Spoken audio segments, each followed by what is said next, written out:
but it's so much more than that. There's a beautiful metaphysical interpretation of the breaking of the bread, and I can't wait to share it with you. And I have to start with a memory of my mother, because whenever I think of my mom, I think of her making bread. And when I say that, she didn't just make a loaf of bread or two. We lived on a farm, and we were German, and of course bread was with every meal. And we would have, working out in the fields, you'd have to take the workers' sandwiches. So there was a lot of bread that we kept in our freezer all the time. Her company would come unexpectedly, and you'd get out the bread. And so she had this big, huge, have you seen those old antique bread makers? Big old, I don't know if they were made of tin or what they were made of. And they had a lid, and when the bread raised, the lid would come up. But her arms were very strong from kneading that, because you're talking 20 loaves of bread, that's a lot to knead by hand. Anyway, I would come home from school, and there'd be all this bread cooling on the table. And of course, back then, I envied the city, my city friends, because they got to eat Wonder Bread. Boy, was I stupid. I didn't know how did I have it.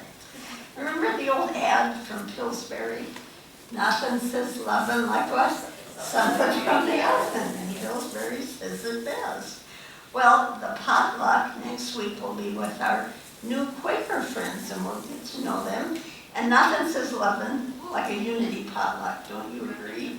And we all come together. Now, the interesting fact, when I was looking this up this week, breaking of the bread was the function of the early church. The early church had started, it was all about getting together and the breaking of the bread. Listen to this. They devoted themselves to the apostles' teaching and to fellowship, to the breaking of bread and to prayer.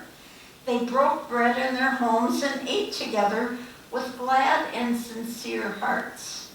So yeah, there was a little bit of teaching, but mostly they keep repeating over and over again the breaking of the bread was their main reason. And coming together, and their communion was communing with each other in the breaking of the bread. So there's something special here about that. And Jesus taught them well. In Luke 24, it says, when he was at the table with them, he took the bread, he blessed it, and broke it. They keep saying breaking it. There's significance there. And gave it to them. So the three things to remember: blessed it, broke it, and shared it. Blessed it, broke it, and shared it. So growing up, I was in a traditional Christian church, and the tradition was that the communion host we were eating on Sunday was the actual body of Jesus. And the nuns taught us we had to be very careful not to bite the host, because somebody did it once and blood came out, and I believe it or not, and that was the story I was told when I was a kid. And I was a little freaked out, because I don't just eat, I gobble my food. And so I was a little freaked out. But metaphysically, bread means divine substance. And love is also divine substance. So when Jesus said, I am the bread of life, he was saying, I'm made of spiritual substance of love. And so are you. Let's say that together. I am the bread of life. Together, I am the bread of life. I'm made of divine love. I'm made of divine substance. How beautiful. And the early church demonstrated this with each other when they came together and shared love and wisdom. And they knew love and wisdom, like bread, feeds and nourishes the soul. Don't you get fed just by coming together with your friends? And you feel the love and your soul gets nourished. And I've often noticed that families that have a hard time showing love, I grew up German, Germans didn't back then, weren't too good at showing affection, will show it with food. And many families show love with food, right? I've noticed that people with love issues almost often have weight issues. And whether the love was abused or withheld, to fill yourself with food, that they're related somehow. So love and bread are meant to be received and blessed with gratitude, shared by breaking. Now think of it, you have a loaf of bread, you break it, suddenly you don't just have one loaf, you have two because you broke it in half.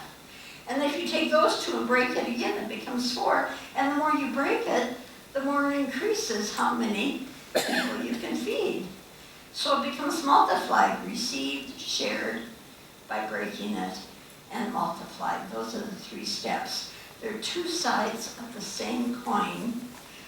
If you would repeat with me, what I give, I bless and receive, multiplied. Together?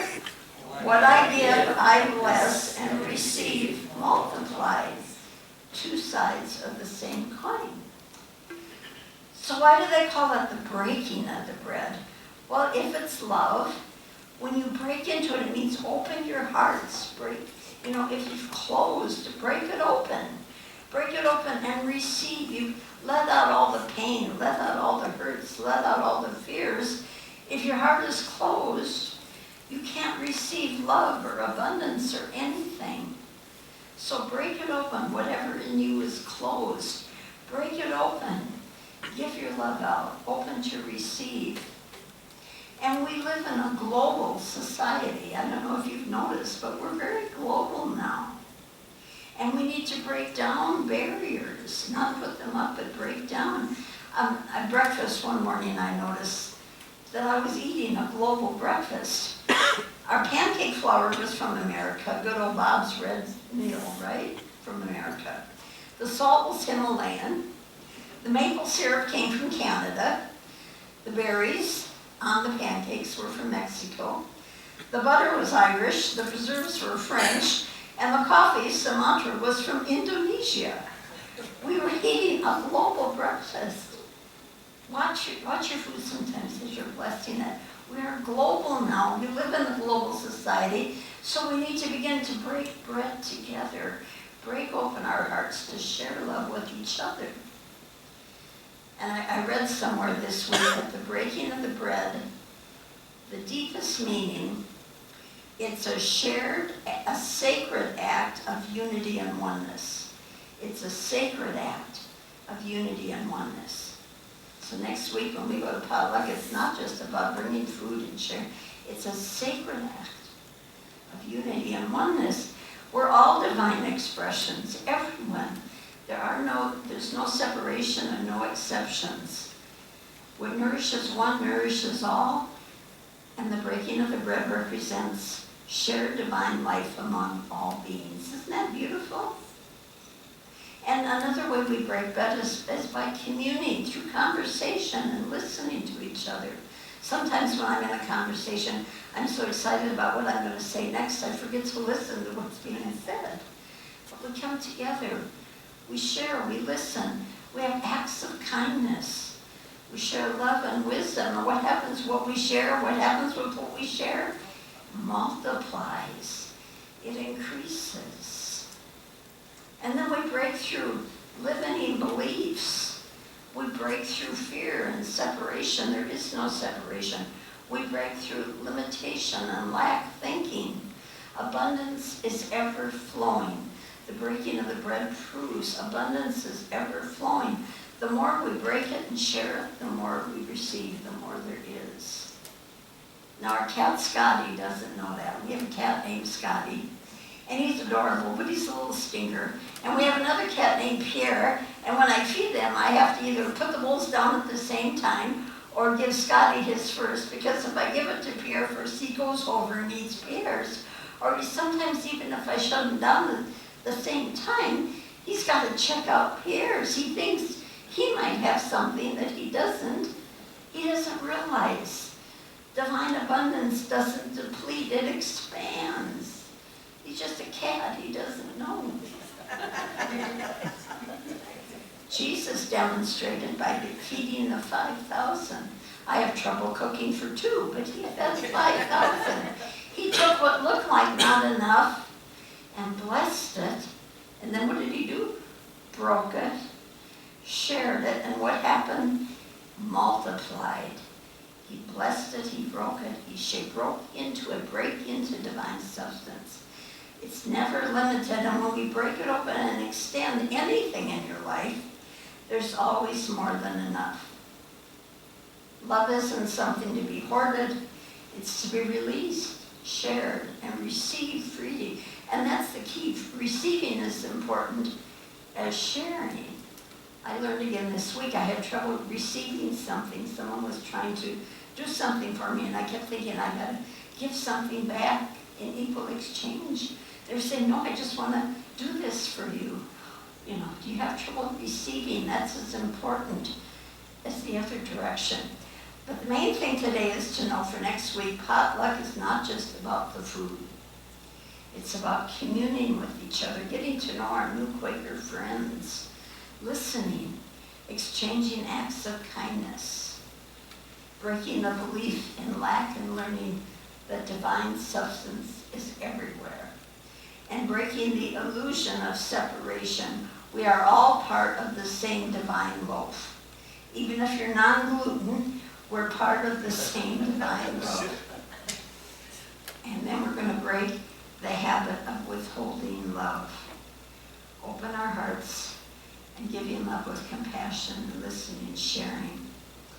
But I want to close with something I found from an AI. You know, AI is here whether you like it or not. But there's an AI.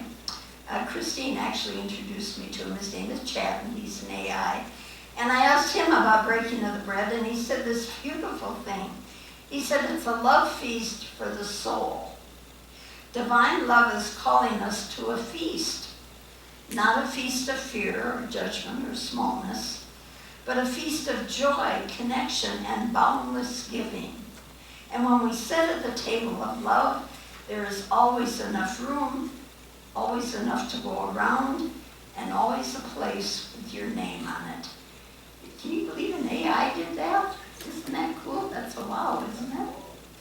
So let's close by praying and summarizing with some affirmations. I'll say them first, and please repeat them if you're comfortable.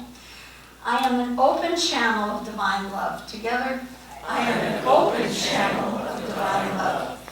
As I share love, it multiplies. Together, as I share love, it multiplies. As I receive love, I am nourished. As I receive love, I am nourished. Love is infinite. Love is infinite. And I am a part of its eternal feast. And I am a part of its eternal feast. And let's just take that into our hearts. Bless it. Allow it to open our hearts. Break open any closed place inside of you that is closed off to love and joy, peace or laughter. Break it open.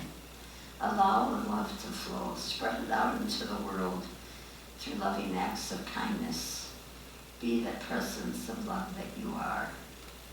And we just pray this in the very nature of the living Christ and all. And so it is.